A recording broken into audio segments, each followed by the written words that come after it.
Who live in this town were a little more hopeful. Let's listen to what they told us. It's going to help peace and save a lot of lives, and I think it might be a good deal, but it looks like some fishing might be going on down there. Why do you think that? I don't know, the Soviets and the Iraqis get together. Just, I don't know. Yeah, the ceasefire is going to let them pull out, save our troops over there. I think President Bush really wants to wipe out Iraq here. Get out of it. And make it not last too much longer. The longer it lasts, the worse it could get. Personally, I don't think we should, it should be an unconditional surrender. That's all. And no conditions, just get out of Kuwait, and that's it. Well, Pat, Larry, from what Jeff Addison was just saying, and from what you had just reported on the air, that seems to be the position of the Bush administration. I'm going to pitch it back to you, and we can find out more. Reporting live in Oceanside, Joe Applebar. Okay, thank you very much, Joe. Well, we'll put the question to you. What would you do if you were President Bush? Tonight's Prime 9 News poll asks the following question. Should the U.S. accept the Soviet-Iraq peace plan? If you think the U.S. should, call 1-900-386-3030. If you think we shouldn't accept the plan, dial 1-900-386-4040. Each phone call will cost you 50 cents. That covers the cost of the poll. And Channel 9, of course, does not profit from this. We will have the results of tonight's poll coming up at 9:55. We'll also forward them to the White House. It is amazing as we sit here how quickly circumstances change with regard to this situation. And before this program is over, it'll be changing again, I'm sure. Don't doubt it. And just ahead, we'll have more live reaction to that plan, all from across the Southland. And later, the activists of the 60s and how their children are carrying on the tradition in the 90s. If I had the chance, I'd go over there and fight now.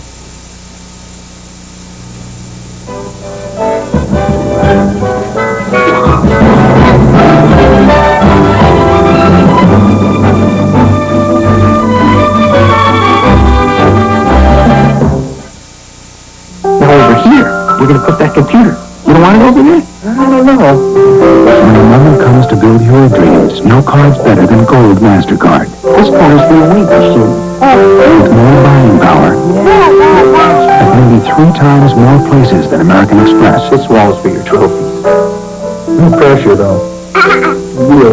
Gold MasterCard. Piece by piece, the best gold card to master the moment. Now this is the baseball. Elephant.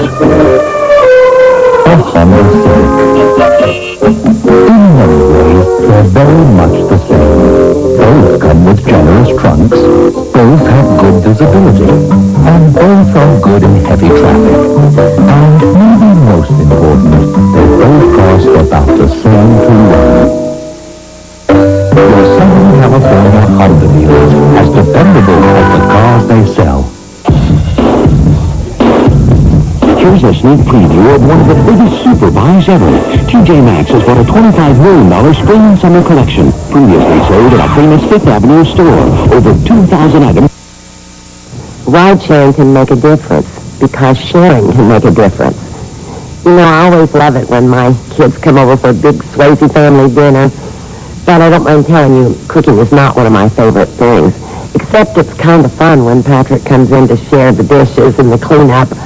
I asked him once what he thought his fans would think if they could see him up to his elbows in dirty dishes. He just gave me that little Swayze smile. Sharing, rides or dishes, can make things a little better.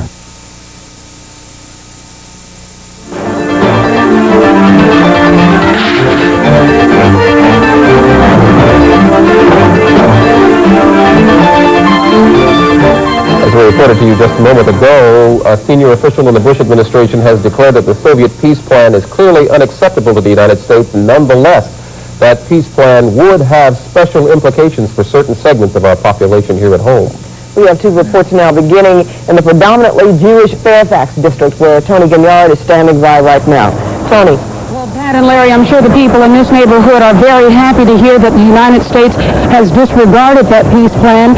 And they say right now that they cannot stand what's going on right now. They can't stand looking at all of the latest developments. The Israeli consulate has yet to issue a statement. We're still waiting to hear from him. But also, all of the people in this neighborhood have a lot to say, as I discovered after talking to people with and without ties to Israel. Well, I think put a check mark if they show up. And all the checks that I got? It is business as usual at the Aish Torah headquarters, an organization for educating Jewish adults.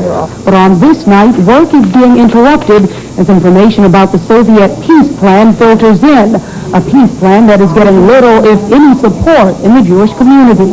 If Hussein is allowed to rebuild his armies, and they're allowed to leave as a hero, if this peace proposal allows him to depart Kuwait in any way a hero of the Arab people, it will only be a matter of time till he rebuilds his forces and potentially comes after Israel.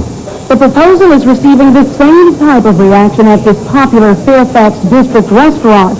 Here, political opinion about the peace plan and Saddam Hussein has become a side dish to every meal. That man is sick. That man should be in a mental institution.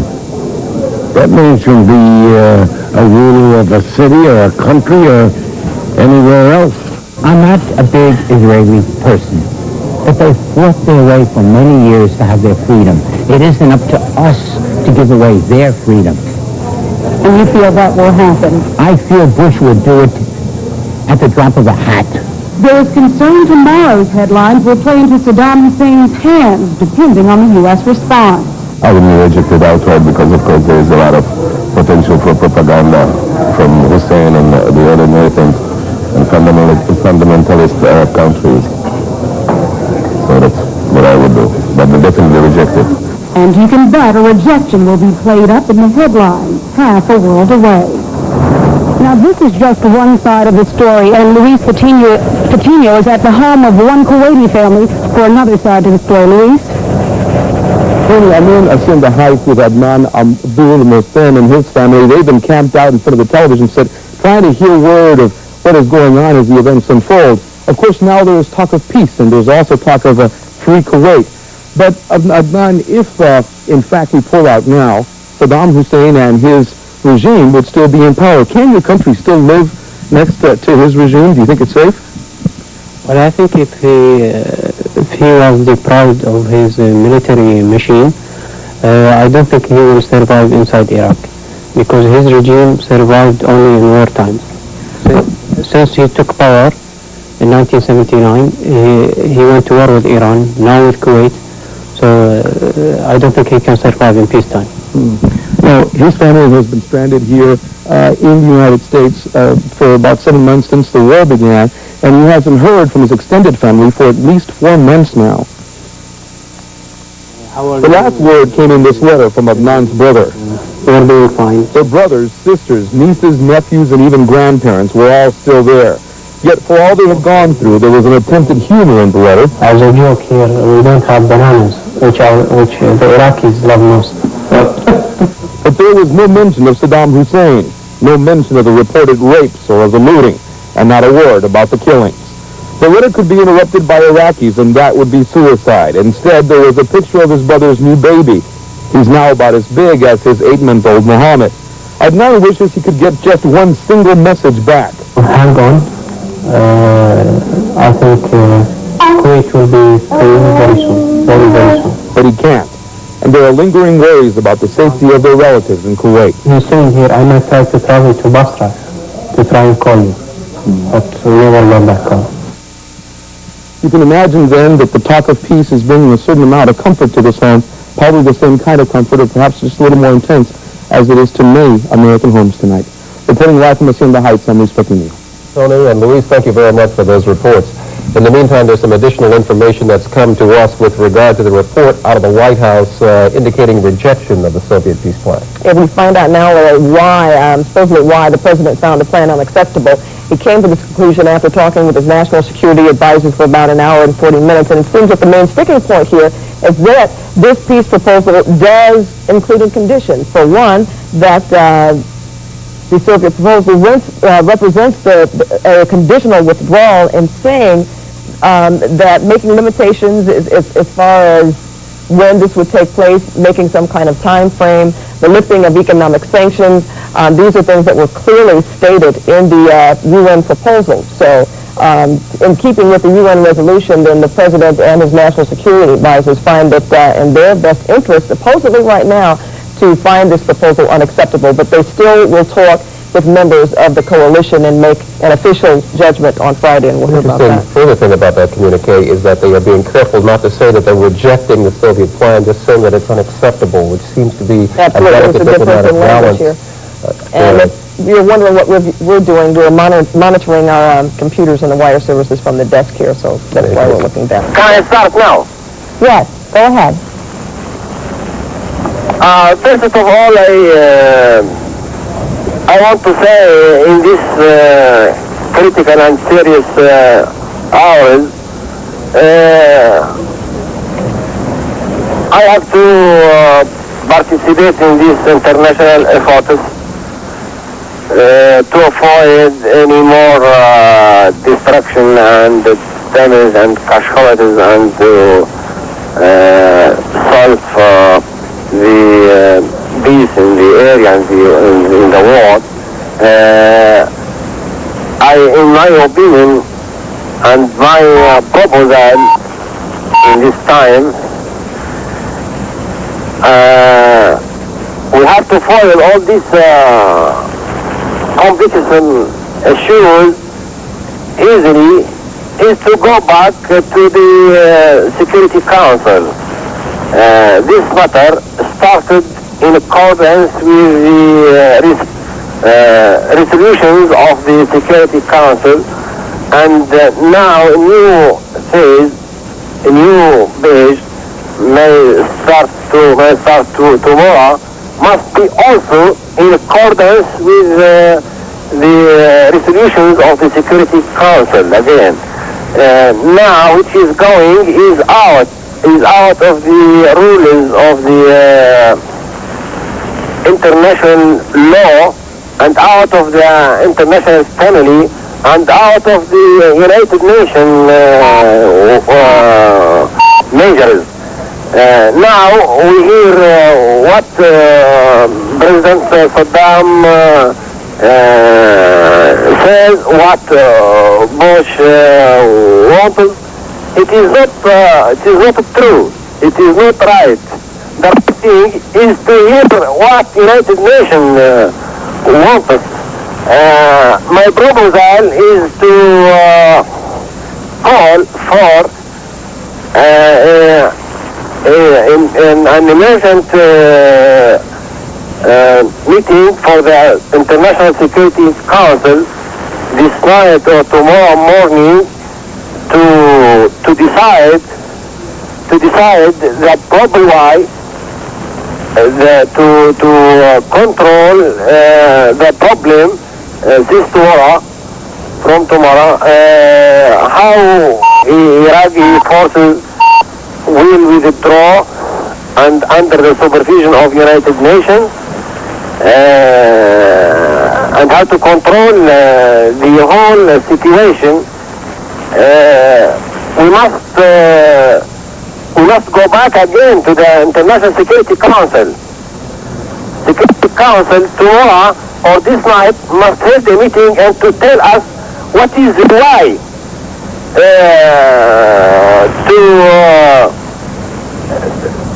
to make Iraq withdraw immediately and regularly, and we must not do anything to hurt the dignity of Iraqi people and the dignity of Arab nation.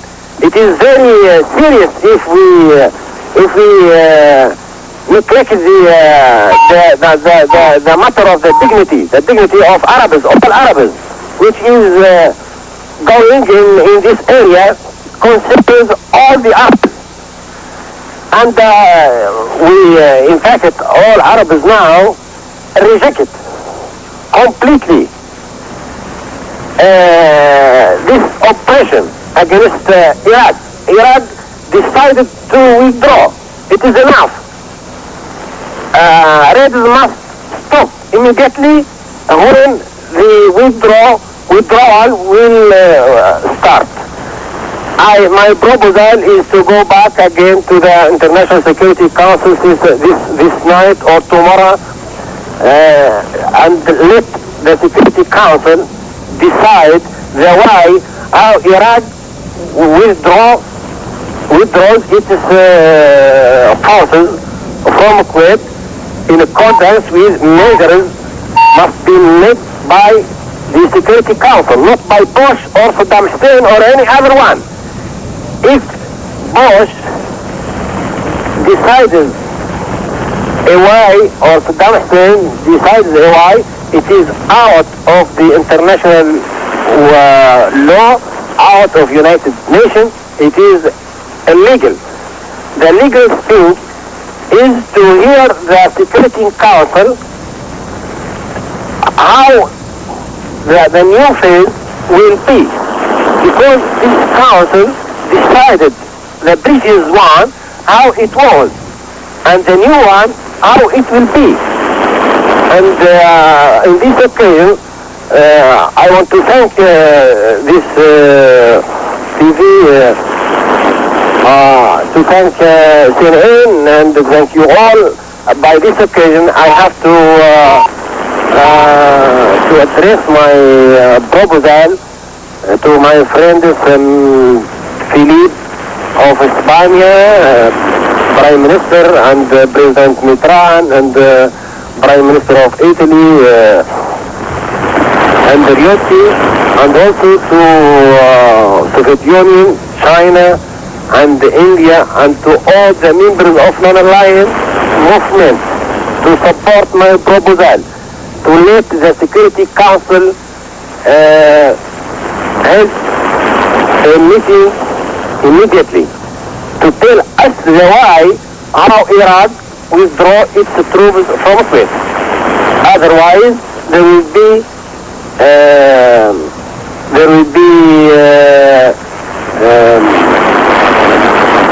another thing that will damage the relations between Arabs and America and the West as a whole. You see? This is my proposal. I thank you very much. You enable me to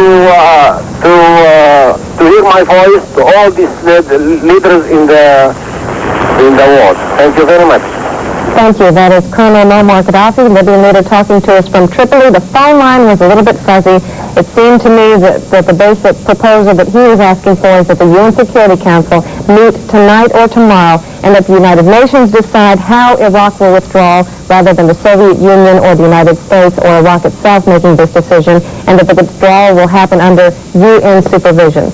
CNN's Gina Mose is standing by live at the United Nations. She has been listening to this. Other members have also called for a Security Council meeting. What is the status of that, Jeannie? Well, up until now, the majority of the members of the Council have not wanted to have a public meeting of the Security Council. And so far, that has been prevented, at least up till now. No one has renewed that call. We were expecting the Soviets to ask for at least a closed-door meeting of the Council. The Soviets said yesterday when they announced their first peace plan that the Soviet ambassador would brief the members of the Council today. Well, that hasn't happened yet, and the reason that hasn't happened, we think, is because there's been so much confusion. There's been a second Soviet plan, and the details of that plan apparently are still kind of being worked out. The second plan's been announced, but apparently the Soviets aren't ready yet to take it to the Security Council and explain the plan. So at this point, the last time we checked, there was no meeting yet scheduled of the UN Security Council. And also there's the Bush ultimatum, which kind of just made the situation more confusing here at the UN. Diplomats here basically have been having a hard time keeping up with all the changing proposals and words coming out of Moscow and out of Baghdad and out of Washington. Now, most ambassadors here have been reluctant to comment publicly because things have been changing so fast, but Canada's ambassador had this to say. My government is grateful to President Gorbachev, but on the other hand, let us not forget the input of the military coalition, which, acting under the authority of the UN Security Council, has driven home to Saddam Hussein that he had to abide by the rule of law and not the law of the jungle. So together, it appears as if the military coalition, UN authorized, and the diplomatic initiative of President Gorbachev is bringing Saddam to his senses. And I hope and pray that those areas of difference which still exist, and I don't want to get into them, will be sorted out. And there is a feeling here among some diplomats that the President Bush's ultimatum and the Soviet plan are at least growing closer. On the other hand, countries allied to the United States, some of their representatives here have suggested to me that the latest Soviet plan would be unacceptable to the United States. I'm Jeannie Moss, reporting live from the United Nations. Jeannie, answer, if you can, this question. I don't know if you know the answer or not, but is the agenda set ahead of time firmly before the Security Council meetings? In other words, if the Soviet Union presents its plan in detail to the members, can the members bring up other proposals and other ideas there? I have to be honest, it will get really confusing if that's attempted. Occasionally there are procedural moves like that, but you can never tell how they're going to end up, and I have a feeling that this would be extremely complicated to try to work out. Thank you. CNN's Jeannie Moss reporting to us from the United Nations. We'll take a break and continue our coverage in just a moment.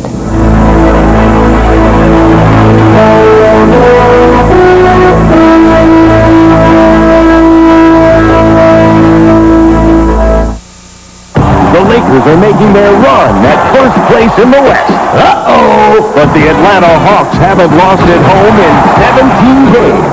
Unbelievable! The NBA on TNT, tonight at 8. Bigger than life. Your mission, find a way to treat a tough stain now and wash it out when you want to. I accept. Only Stain Stick from Spray and Wash has a special enzyme formula that lets me treat a stain now and wash it out when I'm ready. And I'm ready. And the USSR, as well as any other members, decided by the Council, which are not parties to the fighting, or have supported the warring parties. This committee is to get acquainted with the degree of civilian and economic destruction, whether in Kuwait or in Iraq at large. Earlier, U.S. President George Bush gave Iraq until noon Eastern Time tomorrow to begin its withdrawal from Kuwait or face a ground war at any time. The Soviet Union has fine-tuned the peace plan it revealed yesterday, and a spokesman for Mikhail Gorbachev provided details that gives Iraq more time than the Allied plan to pull out of Kuwait. Fires burning at some Kuwaiti oil facilities are the result of this. Now refusing this initiative, Bush just wants to destroy Saddam and his regime forever. The people everywhere, even in Iraq, don't want Bush to accept the initiative because all of them want the fighting and holy jihad. While the youthful Palestinians seemed eager for an Iraqi-Allied fight, for Jordanian government officials, the Allied ultimatum is undoubtedly a disappointment. It was described by one as very strong and unexpected. King Hussein had held out great hope that the Soviet proposal could bring about a peace settlement. If the objective is to implement all elements included within Security Council Resolution 260, then the answer is yes. Jordanian officials thought world pressure might force the U.S. and its allies to go along with the Soviet plan prior to the Bush announcement. Jordan's Minister of Information said U.S. rejection would make the Gulf situation worse. It will be very difficult to understand the logic behind not really accepting to deal at this stage with this initiative and to stop the bloodshed. Even if Iraq agrees to withdraw, it will not likely agree to pull out, leaving its military weapons behind. That, according to a retired Jordanian Major General. This stipulation, it is unfair. It's a humiliating coalition. Fitzwater adds, accepting the Soviet plan will not stall the ground war. Charles Beerbauer, CNN, the White House. Several hours after President Bush declared his deadline for an Iraqi withdrawal, the Soviets called a news conference and announced Iraq had just agreed to a tougher, reworked version of an earlier Soviet-Iraqi peace plan. CNN's Steve Hurst with more. It was a day of intense negotiating, and by late night, the Soviet presidential spokesman was back at the microphone with a new and revised Soviet-Iraqi proposal for peace. Foreign Minister Tariq Aziz stayed on in the Soviet capital for a day-long session with Foreign Minister Alexander Besmertnik and Yevgeny Primakov, Mikhail Gorbachev's special envoy to Iraq. At the conclusion of those meetings, Soviet sources said, Aziz sent a coded message to Saddam Hussein via the Soviet embassy in Baghdad, outlining the new 6-point peace proposal. Vitaly Ignatенko outlined it this way. Iraq agrees to a complete and unconditional withdrawal from Kuwait. The withdrawal would begin after a 1-day ceasefire. The withdrawal from Kuwait would be complete in 21 days, from Kuwait City within 4 days. Upon completion of the withdrawal, all UN sanctions imposed against Iraq would be lifted. POWs would be freed and repatriated within 72 hours of the ceasefire. The UN Security Council would appoint non-combatant nations to supervise the ceasefire and withdrawal. And that, said Ignatенko, was that. We won't trouble you again today. Thank you. Earlier in the day, Primakov warned Washington against starting a ground war. If the war begins today, the whole world will see it begin under conditions where the Soviet Union made great strides to find a political solution. It is clear. And if it is undermined by a war, those who begin the war will have to carry full responsibility. Foreign Ministry spokesman Vitaly Churkin likewise warned against stepping up hostilities. It is no secret that we believe a further escalation of the hostilities will certainly impede efforts to settle this conflict by political means. In other words, it would impair our efforts to achieve the goal which we have set for ourselves. The Iraqis responded to President Bush's Friday ultimatum with uncharacteristic speed, labeling it shameful. The Iraqi spokesman said Baghdad was pinning all of its hopes on a Soviet-brokered peace and authorizing Tariq Aziz to negotiate a settlement with Moscow. It was still to be seen, however, if the Kremlin and the White House could somehow reach an accord that would avoid an all-out ground offensive. CNN, Moscow. As we've mentioned, Iraq responded to President Bush's deadline today, calling it shameful. Here now is more from a statement issued by Iraq's ruling Revolutionary Command Council. It's read by a spokesman from the Iraqi Information Ministry. Bush might have been hasty to adopt a stance so that he may enjoy his weekend holiday. Hence, making hasty statements to bring closer to the decision which is close to his evil intentions, namely the continuation of the aggression.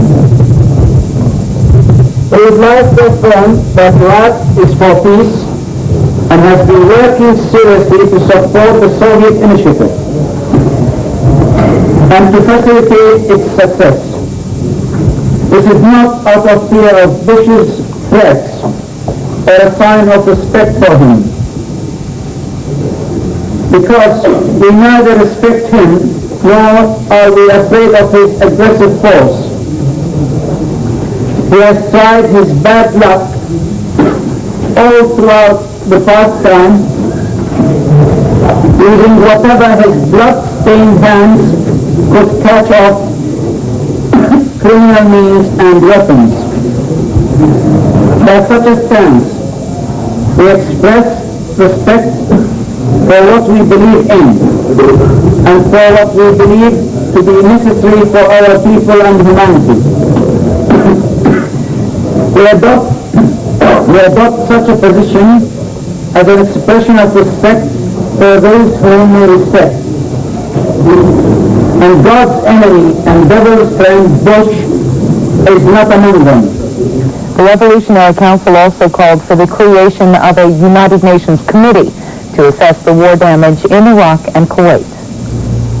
Up next, the question, peace or an expanded war? We'll have reaction to the U.S. and Iraqi positions from the United Nations.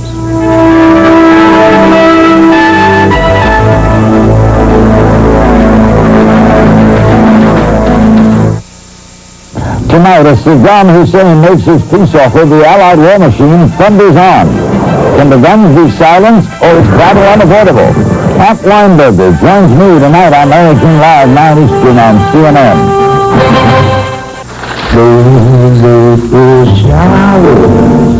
With Amanda. Do you remember that? Conference in Colorado? Ah, yes. He used to hate April. Taxes, sorting through receipts. As a Gold Card member, you get this year-end summary of charges. Itemized, civilized, far less taxing. The Gold Card. Only from American Express. Don't leave home without it.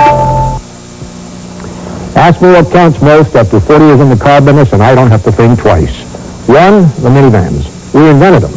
Two, driver's airbags in every car we build in this country. What do we do for an encore? Put them together. Minivans with a driver's side airbag. Nobody else is doing it. You still have to use your seatbelt with a minivan airbag, but it will save lives. A lot of lives.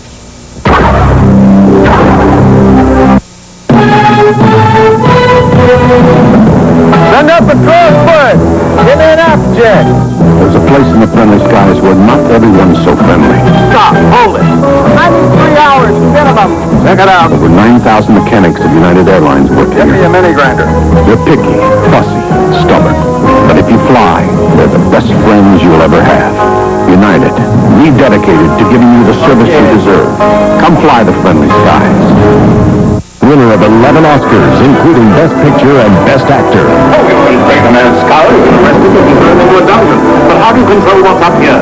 How do you fight an idea? Charlton Heston in Ben-Hur.